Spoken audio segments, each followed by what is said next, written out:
శ్రీమతి సబితా ఇంద్రారెడ్డి. అధ్యక్ష మంత్రి గారికి మరొకసారి విజ్ఞప్తి అధ్యక్ష, హోంగార్డులకు సంబంధించి గౌరవ ముఖ్యమంత్రి గారు కూడా ఇక్కడే ఉన్నారు కాబట్టి హోంగార్డులకు సంబంధించి స్పెషల్గా వాళ్ళు కూడా కానిస్టేబుల్స్ ఏ విధంగా పనిచేస్తున్నారు పోలీస్ డిపార్ట్మెంట్లో వాళ్ళు కూడా అట్లే చేస్తున్నారు. వాళ్ళకి సంబంధించి ఖచ్చితంగా నిర్ణయం తీసుకోవాలని కోరుతా ఉన్నాను అధ్యక్ష. అధ్యక్ష ప్రమోషన్ విషయంలో మంత్రి గారు చెప్పారు ఎక్కడ ఖాళీలు ఉంటే అక్కడ ఇస్తామని. అధ్యక్ష బాగా జనాభా పెరుగుతుంది, సిటీ పెరుగుతుంది, ఎక్కడైనా కూడా డిస్ట్రిక్ట్స్ పెరిగినాయి, మనకి కొత్త పోలీస్ స్టేషన్స్ ఏర్పాటు చేసుకుంటున్నాం. జస్ట్ లా అండ్ ఆర్డరే కాకుండా specialization police stations, cyber crime బాగా జరుగుతుంది, సైబర్ క్రైమ్ పోలీస్ స్టేషన్ పెట్టవచ్చు, ఉమెన్కి సంబంధించి పెట్టవచ్చు అధ్యక్ష, మెట్రో పోలీసింగ్ పెట్టవచ్చు అధ్యక్ష. ఇట్లా రకరకాల పోలీస్ స్టేషన్స్ మొన్న ఈ మధ్య చూసాం. హైదరాబాద్లో కల్తీకి సంబంధించిన కంప్లైంట్స్ ఎక్కువ వస్తున్నాయి కాబట్టి ఒక పోలీస్ స్టేషన్ క్రియేట్ చేశారు అధ్యక్ష. అట్లే డిస్ట్రిక్ట్లలో కూడా క్రియేట్ చేయండి, ట్రాఫిక్ మేనేజ్మెంట్ ఉంటుంది, క్రియేట్ చేయండి. తప్పకుండా దాంట్లో కూడా ప్రమోషన్స్ ఇవ్వడానికి అవకాశం ఉంటుంది అధ్యక్ష. అన్నిటికైనా ముఖ్యంగా 2 జోన్లకు సంబంధించి తేడా ఏదైతే ఉందో, అక్కడ జోన్ 2లోనేమో 2012 వాళ్ళ ప్రమోషన్స్ వస్తే ఇక్కడ 89 వాళ్ళకు కూడా ఇంకొస్తలేవు అధ్యక్ష జోన్ 1లో. కాబట్టి దయచేసి ఈ తేడాను రివ్యూ చేసి, గౌరవ ముఖ్యమంత్రి గారికి రిక్వెస్ట్ ఏంటంటే రివ్యూ చేసి ఈ ప్రమోషన్స్ది అన్ని 2 జోన్లకు కూడా ఒకేసారి వచ్చేటట్టు చేయాలని మరొకసారి విజ్ఞప్తి చేస్తున్నా. ముఖ్యంగా హోంగార్డులకు సంబంధించి అధ్యక్ష, హోంగార్డులకు సంబంధించి గతంలో వాళ్ళ కుటుంబ సభ్యులకు వాళ్ళు చనిపోతే మనం ఉద్యోగం ఇస్తామని మాట ఇచ్చినారు అధ్యక్ష. ముఖ్యమంత్రి గారు ప్రభుత్వంలోకి వస్తే ఇస్తామన్నారు, దాన్ని కూడా ఆమోదించుకొని దయచేసి కోరుతా ఉన్నారు. గౌరవ మంత్రి గారు వారు మాజీ హోంమంత్రి, మనకు తెలుసు జోన్ 1 జోన్ 2 అనేటువంటిది ఇలా మనం ఏర్పరచుకున్నది కాదు, రాష్ట్రపతి గారు ఉత్తర్వుల మేరకు దానికి సంబంధించినటువంటి సూపర్ న్యూమరీ పోస్టులు ఇవన్నీ అటువంటి మనం అధికారం ఉన్నప్పుడు మనం జ్ఞాపకాలు ఇప్పుడు వచ్చినప్పుడు చేసినప్పుడు తప్పకుండా మరొకసారి మిమ్మల్ని నేనేమంటున్నా, మేము దానికి వ్యతిరేకం కాదు. నేను మళ్ళీ చెప్తాను, ఈరోజు తెలంగాణ ప్రజాపాలన ప్రభుత్వము గౌరవ ముఖ్యమంత్రి గారు, హోంశాఖ మంత్రిగా పోలీసులకు సంబంధించి ఫ్రెండ్లీ పోలీసింగ్ ఒకటే కాదు, అదేవిధంగా కఠినత్వం, ఎవరైతే క్రిమినల్స్ పట్ల గతంలో ఫ్రెండ్లీ పోలీస్ పేరు మీద పోలీసులు వాడుకోవడానికే కాకుండా పోలీసులను క్రిమినల్స్ పట్ల చాలా సీరియస్గా ఉండే విధంగా చర్యలు తీసుకుంటూ సోషల్ యాక్టివిటీస్లో కూడా వాళ్ళేటువంటి ఇన్వాల్వ్ చేస్తూ వాళ్ళ పట్ల నేను మళ్ళీ చెప్తాను, ప్రమోషన్స్ వేకెన్సీ అరైజ్ మీద వేకెన్సీస్ ప్రకారంగానే వస్తాయి. హోంగార్డులకు సంబంధించి కొత్త పోలీస్ స్టేషన్లు ఏర్పాటు చేయడం ఇదంతా కూడా మనం ఒక పోలీసులతోనే పరిపాలిస్తున్నటువంటి పరిస్థితి కాకుండా తప్పకుండా ఎక్కడైతే శాంతి భద్రత అవసరమో అక్కడ పోలీస్ స్టేషన్లు ఏర్పాటు చేసేది కానీ ఆవశ్యకత కానీ, ముఖ్యంగా వారి ఆరోగ్యానికి, హెల్త్, ఇతరాతర అనేక రకాల అంశాలకు సంబంధించి కొత్త లేక్ పోలీస్ చెప్పినారు, లేకపోతే హైవే పోలీస్ ఉంది, లేకపోతే ఇతరాతర టూరిస్ట్ ప్లేసెస్లల్లో అనేక రకాల తప్పకుండా వారి సూచనలన్నీ కూడా ప్రభుత్వం పరిశీలన చేస్తే రిక్రూట్మెంట్కి సంబంధించి కూడా మరి ఒక సీనియారిటీని రిక్రూట్మెంట్ స్టేజ్లో ఫిక్స్ చేస్తే బాగుంటుందని చెప్పినారు.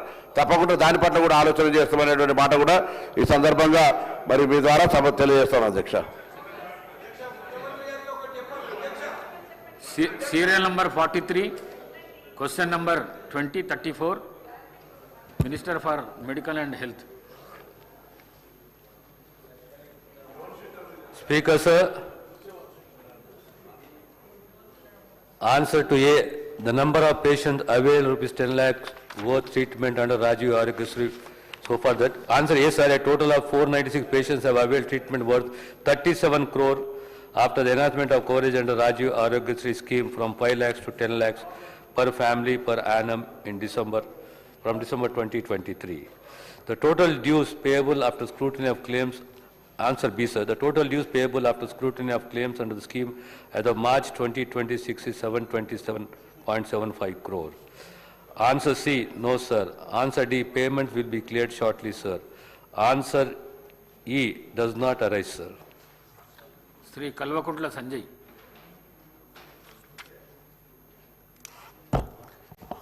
ధన్యవాదాలు అధ్యక్ష. ఇప్పుడే ఇంతకుముందు పోలీస్ కానిస్టేబుల్ గురించి అందరు వక్తలు మాట్లాడుతుంటే సబితక్క గారు కానీ, పొన్నమన గారు కానీ, నాగరాజు గారు కానీ అందరు కూడా మనందరం నిద్రపోతున్నాం అంటే పోలీసు వాళ్ళ వల్లనే అని చెప్పారు అధ్యక్ష. టోటల్లీ అంగీకరిస్తా ఉన్నాను. ఇంకోటి సబితక్క గారు మాట అన్నారు, కేవలం ఒక పోలీస్ స్టేషన్ 24 గంటలు తెరిచి ఉంటుంది అని అధ్యక్ష, మా హాస్పిటల్ కూడా తెరిచి ఉంటాయి అధ్యక్ష. అది చెప్దామని అది చెప్దామని అధ్యక్ష అంతే. Doctor Sanjay please question. అధ్యక్ష ధన్యవాదాలు అధ్యక్ష. అధ్యక్ష ఇంతకుముందు చెప్పినట్టు మళ్ళీ మంత్రివారి గారు గురించి ఒక విషయం చెప్తాను అధ్యక్ష. మీరే ఇప్పుడు చెప్పినారు కేవలం 497 పేషెంట్లు మాత్రమే 5 లక్షల కంటే ఎక్కువ వాడుకున్నారని, 10 లక్షలు వాడుకున్నారు అధ్యక్ష. That is amount in 37 crores. My humble request you మంత్రి గారు, సేమ్ టైం ఇప్పుడు ఇవాళ ముఖ్యమంత్రి గారు కూడా ఉన్నారు మీ ద్వారా అధ్యక్ష, దయచేసి ఇంటెన్సివ్ కేర్ ట్రీట్మెంట్ని ఆరోగ్యశ్రీలో ఇంక్లూడ్ చేయండి. Intensive care treatment is the biggest problem today. ఎవరైనా చూడండి మీరు, ట్రామా కానివ్వండి, any patient going on to ventilator, తప్పకుండా వాళ్ళ ఆస్తులు అమ్ముకునే పరిస్థితి వస్తూ ఉంది అధ్యక్ష. సో దయచేసి, బికాజ్ మీరు ఎట్లాగూ 10 లక్షలు పెడతా ఉన్నారు, దాని కొన్ని ఇంటెన్సివ్ స్పెషల్లీ ఐసీయూ కోసము, ఎందుకంటే బీద వాళ్ళకు ఒక్కసారి ఐసీయూలో పోతే అధ్యక్ష, చూశాను కాబట్టి చెప్తా ఉన్నాను మీ అందరికీ, ఒక్కసారి బీద వాళ్ళ ఐసీయూలోకి పోతే తప్పకుండా ఒక ఆస్తి అమ్ముకోవాలి అధ్యక్ష. ఎందుకంటే per day any corporate hospital is charging in an intensive care, నేను చెప్పేది on ventilator, at least 1 lakh rupees.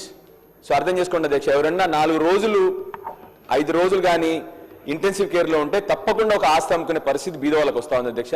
And generally ప్రజలు కూడా చాలా మంది, నేను అనుభవంలో చెప్తాను అధ్యక్ష, why don't you go to government hospital అంటే మీకు తెలుసు అధ్యక్ష, ఏమన్నా కానీ సార్ ఆస్తి అమ్ముకున్న పర్లే కానీ కార్పొరేట్ హాస్పిటల్ పోతాను చెప్తాను. సో దయచేసి మేము రిక్వెస్ట్ చేస్తా ఉన్నాను, మళ్ళీ ఒకసారి చాలా తక్కువ మంది 10 లక్షలు వాడుకుంటా ఉన్నారు.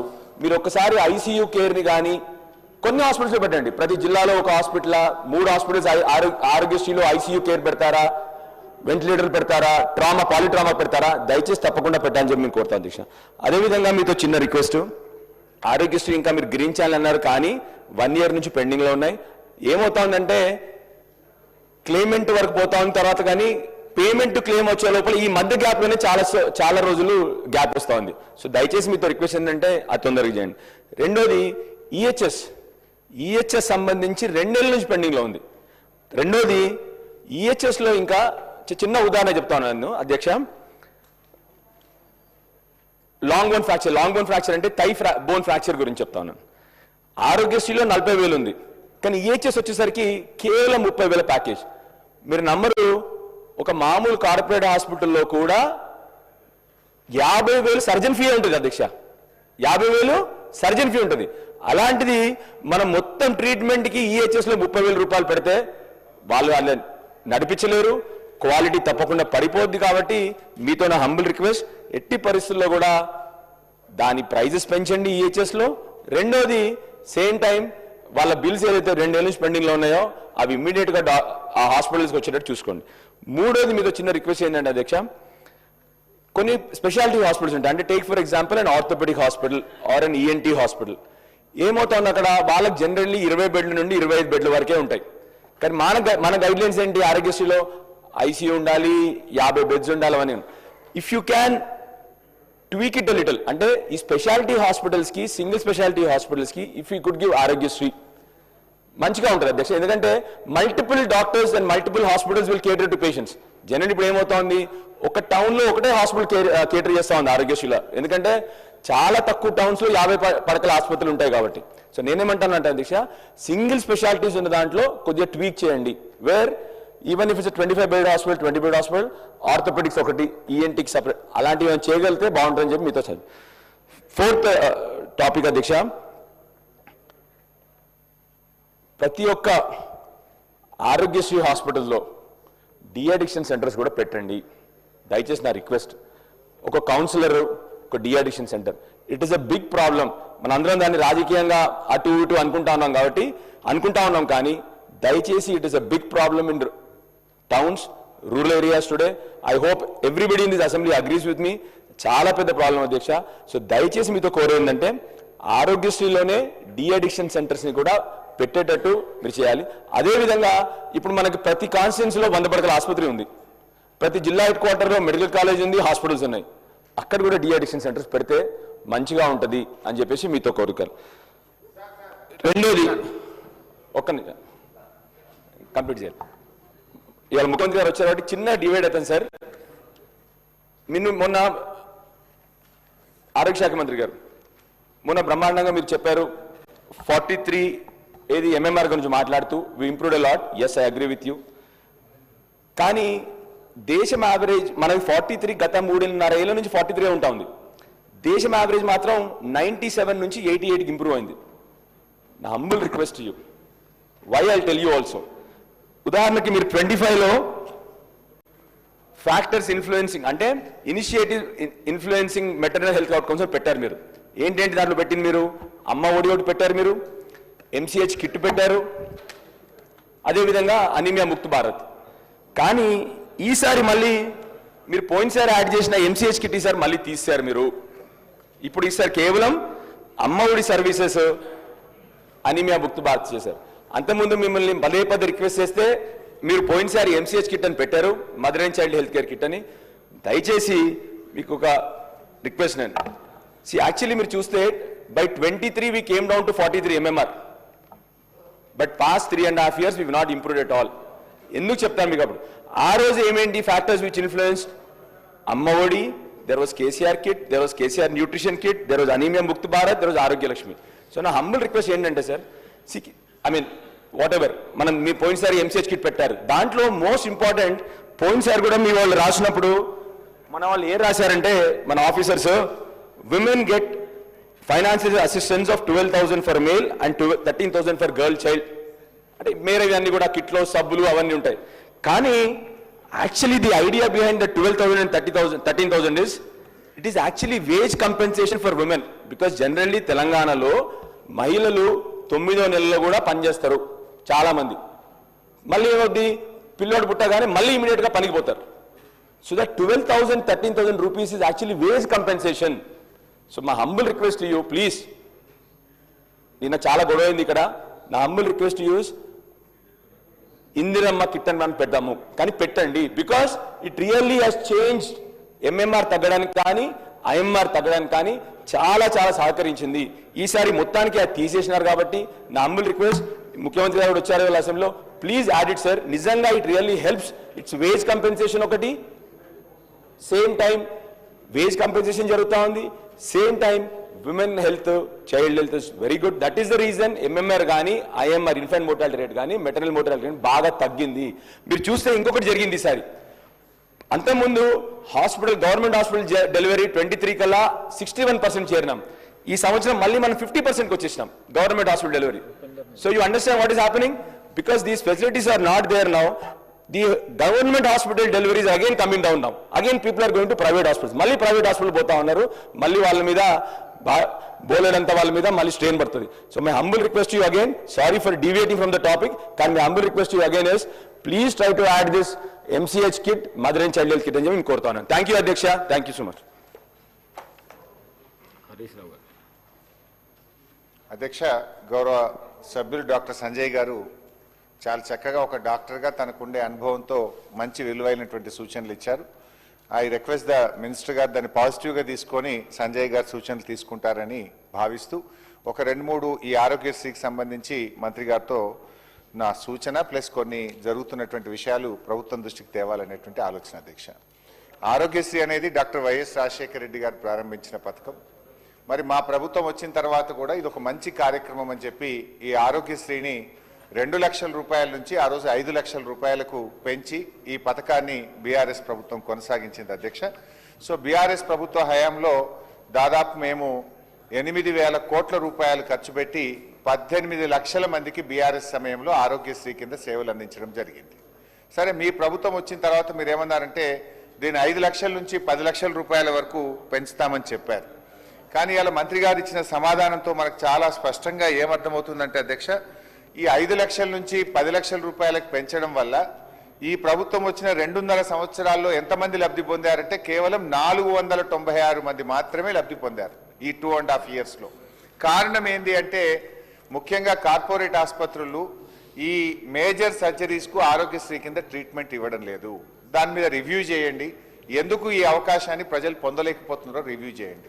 ఇన్ఫ్యాక్ట్ మా ప్రభుత్వం ఉన్నప్పుడు కూడా మేము చెప్పుకోలేదు, కానీ 5 లక్షల నుంచి 10-15 లక్షల వరకు కూడా 607 మందికి బీఆర్ఎస్ ప్రభుత్వంలో కూడా 5 లక్షల పైన డబ్బులు ఇచ్చాం ఆరోగ్యశ్రీ కింద.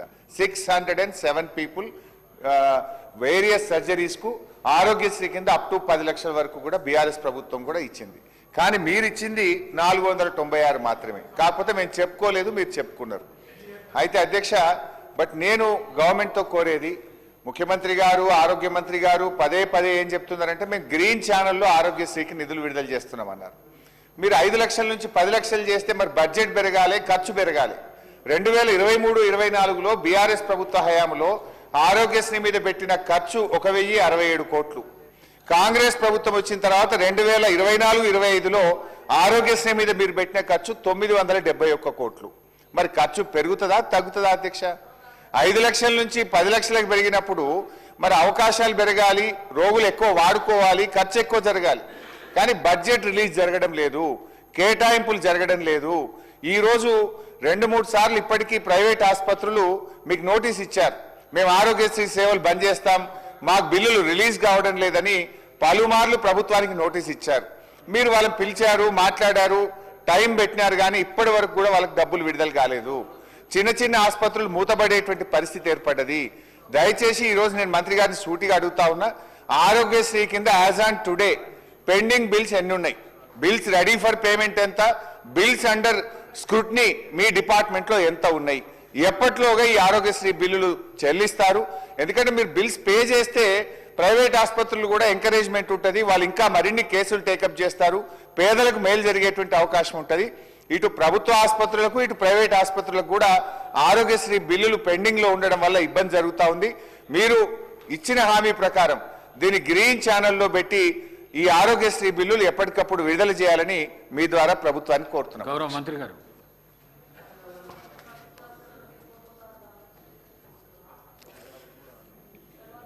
సరే అధ్యక్ష,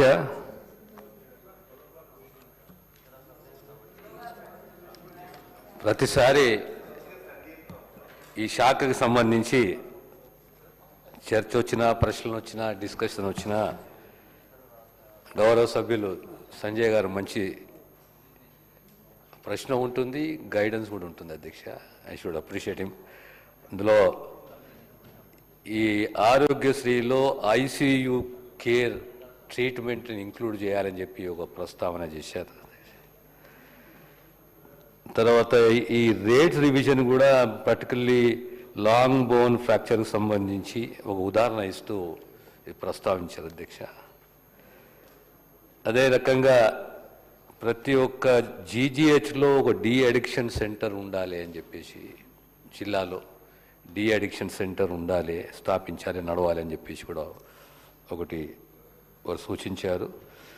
తర్వాత ఈ గవర్నమెంట్ ఇన్స్టిట్యూషన్లో డెలివరీస్ తగ్గుతున్నాయి అంటే అది తగ్గుతలే అధ్యక్ష. కానీ ఏంది అంటే ఒక ఎంకరేజ్మెంట్ ఏముండే అంటే ఎంసీహెచ్ కిట్ ఉండే, ఆ కిట్ని మళ్ళీ రీఇంట్రడ్యూస్ చేస్తారా, కొనసాగిస్తారా, ఏ రకంగా ఇంట్రడ్యూస్ చేస్తారా అనేది ఒక ప్రస్తావన తీసుకొచ్చారు. This is related to MMR, IMR. ఆ తర్వాత గౌరవ సభ్యులు హరీష్ రావు గారు ఈ 5 లక్షల నుంచి 10 లక్షలు మీరు పెంచిన కేవలం 496 మందికి ట్రీట్మెంట్ జరిగింది.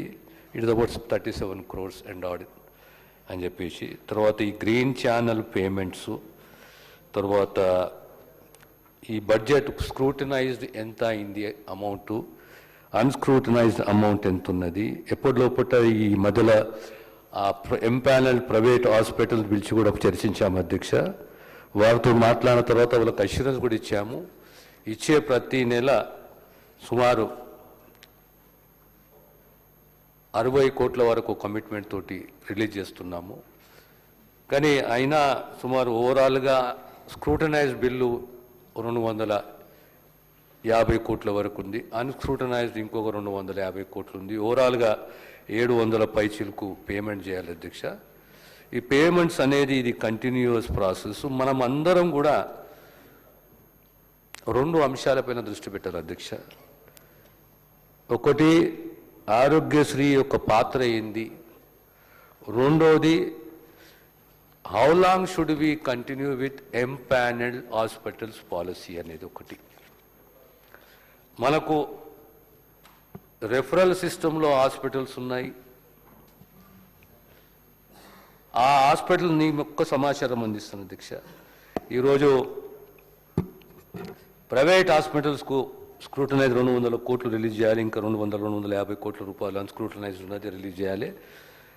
కానీ గౌరవ సభ్యులు అన్నట్టు ప్రధానంగా ఏ డిపార్ట్మెంట్స్ ప్రైవేట్ ఎంపానల్ హాస్పిటల్స్లో పేమెంట్ జరుగుతున్నది, ఏ డిపార్ట్మెంట్స్కు, ఏ ఫెసిలిటీకు, దేనికి అనేది.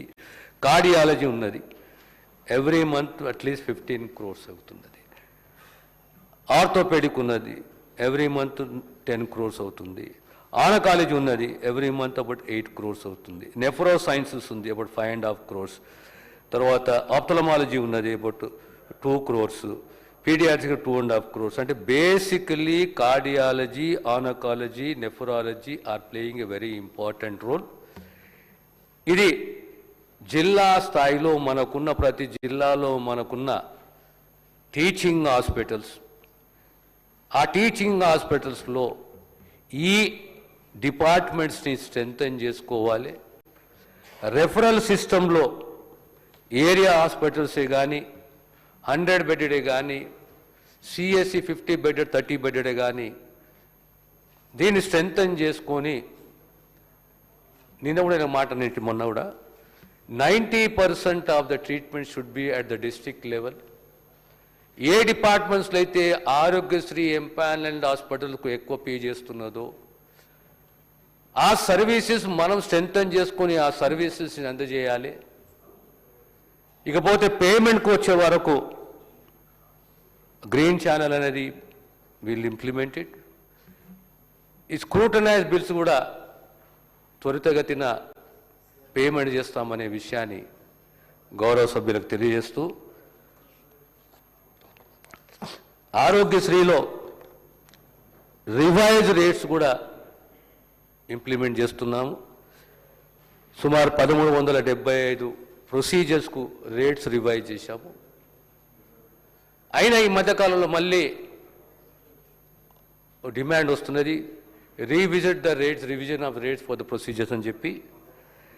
కనుక ప్రధానంగా ఆరోగ్యశ్రీని స్ట్రెంథెన్ చేసి గవర్నమెంట్ లెవెల్లో ఏరియా హాస్పిటల్స్ని మరియు జిల్లా టీచింగ్ హాస్పిటల్స్ని దానికి తోడు ఈ డీ అడిక్షన్ సెంటర్స్ని ఏర్పాటు చేసి స్ట్రెంథెన్ చేస్తే గవర్నమెంట్ సర్వీసెస్ పైన ప్రజలకు పూర్తి విశ్వాసం కలుగుతుంది, పెరుగుతుంది. ఆ దిశగా మా కృషి ఉందని చెప్పి తమరి ద్వారా గౌరవ సభ్యులకు తెలియజేస్తున్నాను అధ్యక్ష.